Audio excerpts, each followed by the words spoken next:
You know you can save 15% or more by switching to Geico. All right. Couldn't get Raid Shadow Legends to sponsor me. Geico, dude, I would take Geico over Raid.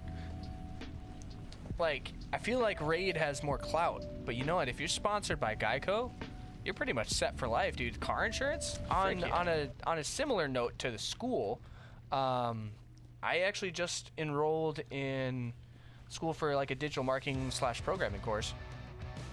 This is gonna be bomb. I'm excited. So not only do I get to work on like digital marketing, you know, building e-commerce sites, how to market, they actually work with you on like creating marketing content that's relevant, and then also you get to learn programming and things like that as well. So not only do you learn all the marketing skills, but you learn a little bit of programming as well. It's gonna be beautiful. I'm gonna be a busy boy though. I'm gonna tell you what, because I'm gonna be getting a job where my wife and I are going to be moving, which will hopefully happen within the next couple months. It's gonna be a long thing. It is exciting. I am definitely excited for it. Cautiously optimistic though. You know, you don't want to build something up so big in your head and make it out to be this extravagant thing until you actually get there and do it. Because I have this tendency to get super hyped about things, even though I'm not an outwardly expressive person. I have this tendency to get like super pumped and excited about things, only to let my expectations supersede what the course or the movie or the adventure is. And so like I get super bummed out super fast because I overhype whatever it is. So I'm working on that. I tend to do that with a lot of things, and I recognize it now. So we're working on not hyping things up too much, and also working at expressing myself more outwardly instead of internalizing everything. So if there's anything I did learn while I was, you know, in the military, even though I was medically discharged, if there's anything I did learn, it's that I need to be more expressive, be more open with who I am and how I communicate with people, so that people know how I feel, but also don't overhype things. Yeah, I feel like that's one thing just our culture in general has a problem with, is like this idea of expectations, because we tend to have this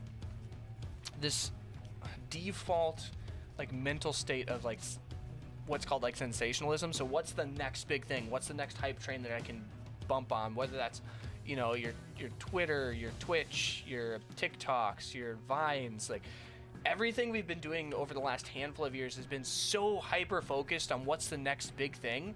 And if you don't hit that next big thing, you're considered like a failure or considered less successful, rather than trying to stabilize yourself. And there's nothing bad with trying to do research and development, figure out what the next big thing is.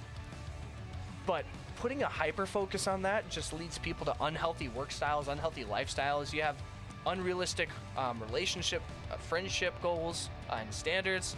You have unrealistic standards for your career and what your future in that looks like.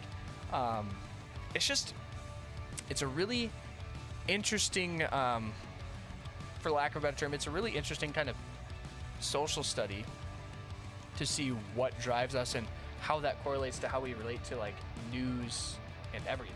It's and insane. I mean, I feel like we could talk about that for hours,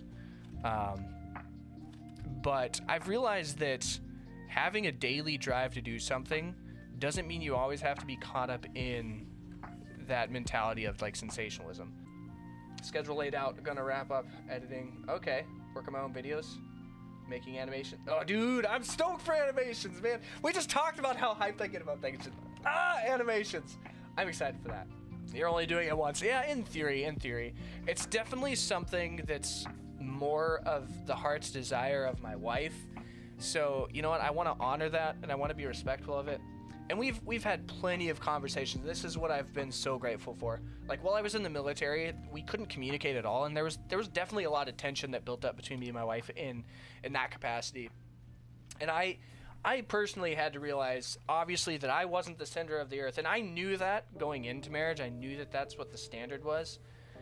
But you really, it sounds cliche and cheesy, but you really don't know how important that is until you separate yourself from the situation.